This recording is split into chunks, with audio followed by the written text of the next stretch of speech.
రాష్ట్రంలో మరోసారి చలి తీవ్రత పెరిగింది. జిల్లాలతో పాటు హైదరాబాద్ సిటీలోని టెంపరేచర్లు పడిపోయాయి. సిటీలోని ప్రాంతాలను పొగమంచు కమ్మేసింది. దీంతో వాహనదారులు ఇబ్బందులు పడుతున్నారు. ఇక చలి గాలులు వీస్తుండడంతో జనం బయటకు రావాలంటే జంకుతున్నారు. చిన్న పిల్లలు, వృద్ధులు జాగ్రత్తగా ఉండాలని సూచిస్తున్నారు డాక్టర్లు. తెలంగాణ రాష్ట్ర వ్యాప్తంగా చలి తీవ్రత అయితే చాలా ఎక్కువగా పెరిగిందని చెప్పవచ్చు. ముఖ్యంగా తెలంగాణ రాష్ట్రంలోని చాలా జిల్లాలలో కూడా చాలా కనిష్ట ఉష్ణోగ్రతలు నమోదవుతున్నాయి. మనం చూసినట్లయితే తెలంగాణ రాష్ట్రంలోని వివిధ జిల్లాల్లో ఇటు కనిష్ట ఉష్ణోగ్రతలు నమోదవడంతో పాటు ఇటు హైదరాబాద్ వ్యాప్తంగా మనం గమనిస్తే దట్టమైన పొగమంచుతో రోడ్లన్నీ కూడా కమ్మేశాయని చెప్పవచ్చు. మనం ప్రస్తుతం హైదరాబాద్లోని మనం ఇక్కడ దుర్గం చెరువు వద్ద అయితే ఉన్నాం. ఒకసారి దుర్గం చెరువు పరిసర ప్రాంతాలను గమనించినట్లయితే మొత్తం ఇక్కడ ఉదయాన్నే పొగమంచుతో పాటు అంతేకాకుండా ఈ పొగమంచు కారణంగా రోడ్లన్నీ కూడా ఇటు తడిసినటువంటి పరిస్థితులను మనం చూడవచ్చు. ముఖ్యంగా హైదరాబాద్లో ఇటు పొగమంచుతో పాటు ఇటు గాలులు కూడా ఎక్కువగానే వీస్తున్నాయి. ఎందుకంటే సంక్రాంతి పండుగ సీజన్ కావడంతో అయితే ఉత్తర గాలుల ప్రభావం హైదరాబాద్పై కూడా పడింది. ముఖ్యంగా తెలంగాణ రాష్ట్ర వ్యాప్తంగా కూడా చాలా జిల్లాలలో ఇటు గాలులతో పాటు చలి తీవ్రతలు కూడా పెరుగుతున్నాయి.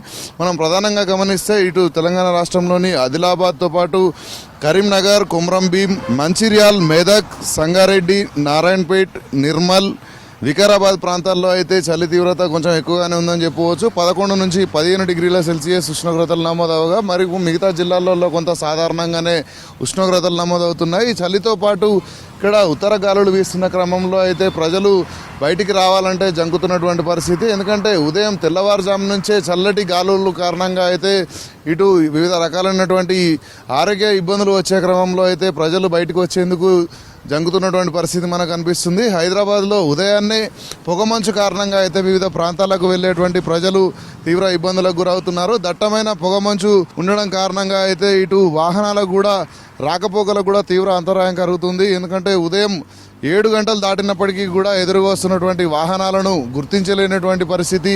అంతేకాకుండా ప్రధాన రహదారులపై ఇదే కాకుండా మనం ముఖ్యంగా ఇప్పుడు చూస్తున్నాం సంక్రాంతి పండుగకు సంబంధించి ఇటు రద్దీ కూడా ప్రారంభం అవడంతో రోడ్లపైన అయితే ప్రజలందరూ ఆచితూచి ముందుకు వ్యవహరిస్తున్నటువంటి పరిస్థితి అయితే కనిపిస్తున్నాయి. ఎందుకంటే ఇప్పటికీ చలిగాలుల కారణంగా ఇటు ప్రజలు కూడా ఇబ్బందులు పడకుండా అయితే జాగ్రత్తలు పాటించాలని వైద్యులు సూచిస్తున్నారు. ముఖ్యంగా ఇటు చిన్నపిల్లలు కానీ వృద్ధులకు కానీ ఇప్పుడు ప్రస్తుతం ఈ యొక్క గాలుల కారణంగా తీవ్ర ప్రభావం అయితే పడే అవకాశం ఉందని వైద్యులు చెప్తున్న క్రమంలో ఎలాంటి ఇబ్బందులు పడకుండా ఉండేందుకైతే సూర్యరశ్మి వచ్చిన అనంతరం మాత్రమే బయటికి రావాలి. ప్రధానంగా ఇటు హైదరాబాద్లో చాలా ప్రాంతాల్లో కూడా ఉదయాన్నే ప్రజలందరూ కూడా వాకింగ్ చేసేటువంటి క్రమంలో ఉదయం చల్లటి వాతావరణంతో పాటు చలి తీవ్రత, అదేవిధంగా ఇటు చల్లటి గాలులు, ముఖ్యంగా ఇటు దట్టమైన పొగమంచు కురుస్తున్న క్రమంలో అయితే ప్రజలు ఉదయాన్నే వాకింగ్ను కొంత వాయిదా వేసుకొని సూర్యరశ్మి వచ్చిన అనంతరం వాకింగ్ చేసుకునేలాగా ప్రజలందరూ అయితే వారి యొక్క దినచర్యను చేసుకోవాలని చెప్పేసి ఇటు వైద్యులు సూచిస్తున్నారు. ప్రధానంగా ఇటు హైదరాబాద్ వ్యాప్తంగా కూడా రానున్న 3 రోజుల పాటు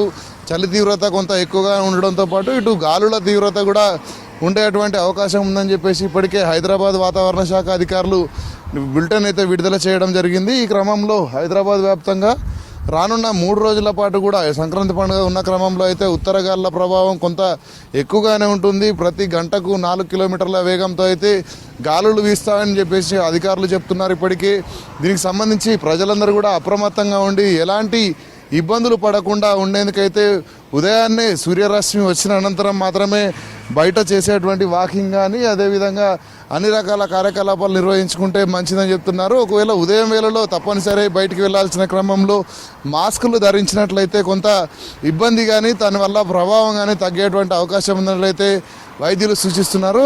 ముఖ్యంగా హైదరాబాద్తో పాటు తదితర ప్రాంతాలలో కూడా గమనిస్తే ఉదయాన్నే ఇటు వాకింగ్ చేసేటువంటి ప్రజలైతే బయటికి రాకుండా ఉండడంతో పాటు ఖచ్చితంగా సూర్యరశ్మి వచ్చిన అనంతరమే ఇలాంటి కార్యక్రమాలు చేసుకోవాలని చెప్పేసి కూడా వైద్యులు సూచించడంతో పాటు ఈ యొక్క చలి తీవ్రతకు ప్రజలు ఇబ్బంది పడకుండా ఉండేందుకైతే తగు జాగ్రత్తలు పాటించినట్లయితే అనారోగ్య పరిస్థితులు ఎదుర్కోవాల్సిన పరిస్థితి వస్తుందని ఇప్పటికే వైద్యులు చెప్తున్నారు. హైదరాబాద్తో పాటు వివిధ జిల్లాలలో కూడా ఇదే పరిస్థితి కొనసాగుతూ ఉంది. రానున్న వారం రోజుల పాటు కూడా ఇదే ఉంటుంది. ముఖ్యంగా హైదరాబాద్లో మాత్రం రానున్న 3 రోజుల పాటు కూడా ఇటు గాలులతో పాటు దట్టమైన పొగమంచు, అంతేకాకుండా ఇటు చలి తీవ్రత కూడా భారీగా ఉంటుందని ఇప్పటికే వాతావరణ శాఖ అయితే అధికారులు హెచ్చరికలు జారీ చేయడం జరుగుతుంది. ప్రధానంగా రహదారులపై వెళ్లేవారైతే తగు జాగ్రత్తలు పాటిస్తూ ఎలాంటి ఇబ్బందులు పడకుండా ఉండాలని చెప్పేసి ఇటు వాతావరణ అధికారులు అయితే సూచనలు చేస్తున్నారు. కెమెరామ్యాన్ శ్రీనివాస్తో రామ్ ప్రసాద్, V6 న్యూస్, హైదరాబాద్.